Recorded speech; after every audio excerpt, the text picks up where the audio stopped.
Hi, this is Tracy. This is my debt confession. If you're interested in seeing where I started, stay tuned. Hi friends, I'm back to do my debt list, and this is going to be my original list of debts before I started the Dave Ramsey program.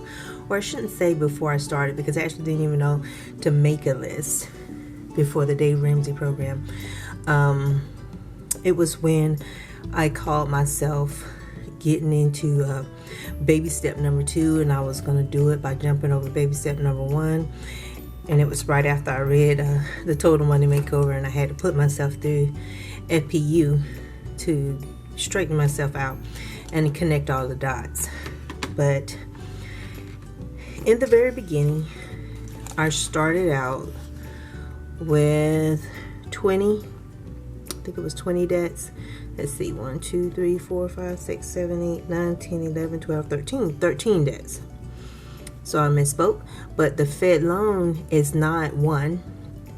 Technically, it was 20. So I had 22 total debts if you broke all the student loans out. So I'm going to zoom you in, and I'm going to copy this list from my Happy Planner half sheets, little notes page here, and I'm going to put it in my Erin Condra notebook. And then I'll cross out all the ones that I've already paid off. If I'm not sure if this is like your first one. Ooh, I'm so sorry. I'm twisting it, and I got all kinds of happy things going on here.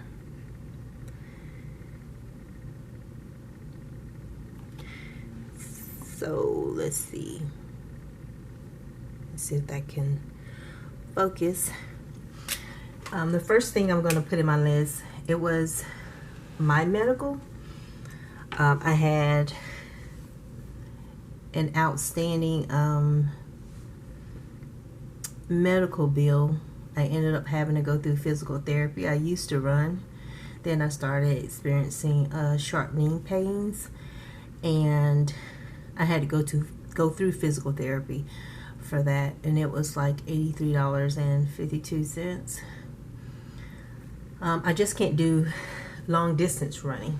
I can go up to about 5 miles, and then I need to stop, because then I'll feel this really sharp pain in my knee. And then my son's medical. My youngest son was experiencing depression, and he went to therapy. And then Target, I had about $451.89 there. And here's the dumb debt. This is like the worst that anybody could do. To me, it was the worst I could have done. At the time, I thought it was a blessing, because it allowed me to get my car fixed. But the interest was so freaking high. It was crazy. And so they used to deduct their payment like from my account every pay period. And so when I paid this off, I was so happy. And so that was like $1,121.08 to CashNet USA. And then I had this credit card, and I got this one back when I was in school. I thought I was going to reestablish my credit with First Premier,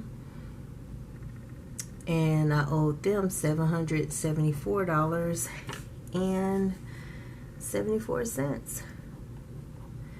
Then there was Walmart. Can't remember how many years in to my reestablishing my credit, but I know it was before CashNet. CashNet was when the bottom dropped out on me, and it was $22.50.54. And I remember when I got this card, I remember feeling so blessed to have that card, and I was using it to buy, I think it was either Thanksgiving or Christmas dinner was one of them. And I just was like, oh, I'm going to pay this off. Things are going to get so much better. I had no plan. It was just a wish and a whim. It was It was crazy. Then there was Citibank for $1,328.74. Gradually increased that one over time. I think it was First Premier, then Citibank. Target was somewhere up in the mix, and then Amazon. I remember putting plenty of my son's Christmas gifts on the Amazon charge card. That was $1,592. No, $1,595.92. And then One Main Financial. This, I went here and got this one when I needed to have surgery. I needed about $1,000 to cover the surgery, and the other $1,000 that I borrowed was to pay off my credit cards while I went on medical leave. So that was that one. And then there was Chase. Chase is the last credit card that I paid off. I actually paid this one off in February, and that was what I owed when I started my debt-free journey. Then there was the car loan that got totaled, and I had to finish paying it off. Yeah, there are some stupid ones here, and it was $7,614.11, but I paid that off. And then there was Bridgecrest, and this is another car loan for the car that I drive today. And that's what I'm working on now to get rid of. And it was for $16,925.44. This is gonna bug me because I didn't line this up right, but I'm okay. And then there was Fed loan, and this was where all my student loans are, where this is where they are. And it was $90,324.37. I've been on like IBR since I graduated from college, and I didn't used to pay attention to the interest. Never logged into an account. I knew the money came out every month, so I thought I was actually paying this one off, and then it was actually increasing and not decreasing. And once I started my debt-free journey, that's when I started really paying attention to things and then seeing what was going on. And that's why now, even though they say my payment is $360 something, I'm going to pay them $900 because I want to make sure I cover that interest and I don't have to worry about it ballooning back up to this right here. So, and there's a backside to this notes page, and it breaks down what my balance was for Fed loan and what my car balance was. But this is as of May 21st, 2019. And so I am going to get a new list and put that on the back of this page here. But before, when I first got started paying off all my debts, and before I went to FPU, I actually got my medical and my son's medical taken care of. And I didn't quite get the concept of what I was doing. I understood, but I really just wanted to pay my bills to get the bill collectors to stop calling me. It was when I went through the class, watched the videos, and read the book that I understand that I needed to get current on everything. And so then during the class, I paid off Target. Then right after class, I finished paying off CashNet, and this was nice to get rid of them because it was, the payment was in such a way where it accrued interest, but you couldn't pay it the same day. So your payment would get delayed a day or two and you would be charged interest. So that very last payment I was trying to make, I had to call them, and they actually forgave, like, I forgot how much it was, the interest, but maybe like $5 or less. First Premier, I ended up paying them later and paid off Walmart. And these from First Premier all the way down to the car loan, but skip over Chase. I paid all of those off in 2018. And they were going just like clockwork. I only had a negative experience with Citibank. And I'll tell anybody that listen to Dave when he says make sure you get things from collection agencies in writing, because I was about to pay it off early. My last payment had been sent in. I put it in online and I noticed it hadn't cleared my account, so I called to check up on it. Couldn't get any information about my account, and I just got mad and I just told them, look, if you want the rest of this money, you're going to have to contact me and you're going to put in writing what I owe, because I'm not going to do this anymore. It actually moved to another debt collector.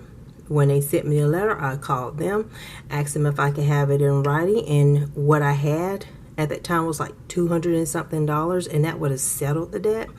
And they approved it, emailed that to me, and then I submitted my payment, and then they sent me a letter in email. It was paid in full. So, and that's the last debt collector I had to work with. But I make sure I don't, I know now, and I tell anybody, don't, make sure you get that in writing, and not that first initial letter, but the one where they say we accepted these terms. Chase I paid off last year, and so the last two I have to pay off are Bridgecrest and Fed loan. And my Fed loan is about $81,000, I believe, and my car is less than that, and I have to go online and look that up because I just paid my last snowball payment for the month, and so I had to reconcile. So this is all that I have left are these two debts. And in Fed loan also, I don't have 20 individual loans left over anymore. I actually have 16, because I also paid off 4 of my student loans in 2018. So I literally used my bonus check in July of last year, and I knocked out Amazon, OneMain, and then maybe a few weeks later the car loan, all within 1 month actually. So merchandising, auditing, all that stuff kind of came into play. I dropped everything on my debt last year. So this year is kind of moving a little bit slower, and I've only paid off one thing, and that's Chase. But once I get rid of Bridgecrest, that's a $400 payment that'll go with the rest of my debt snowball to pay off my lowest student loan, which is about $2,320.94. So I'm looking at being able to pay this off, thinking like 2 months once I get started on this list, and it'll move fast up until I get into it'll slow down through here, but these are going to go pretty quickly. So thank you all for watching, and that is my debt confession. That's all of my debts, but I'm moving through them, I'm processing, I'm getting things done. And yeah, just understand that if you're at baby step 0 and you were like I was, where your light bill isn't current and you have all these concerns and you're scared, this day comes. It comes a little bit slower than it does for some people. We can start off with baby step number 1, or they can go straight into baby step 2 because they had savings. You can get there. I got there. I'm still working my way through, and we're in this together. You have a wonderful evening, day, or afternoon. Bye.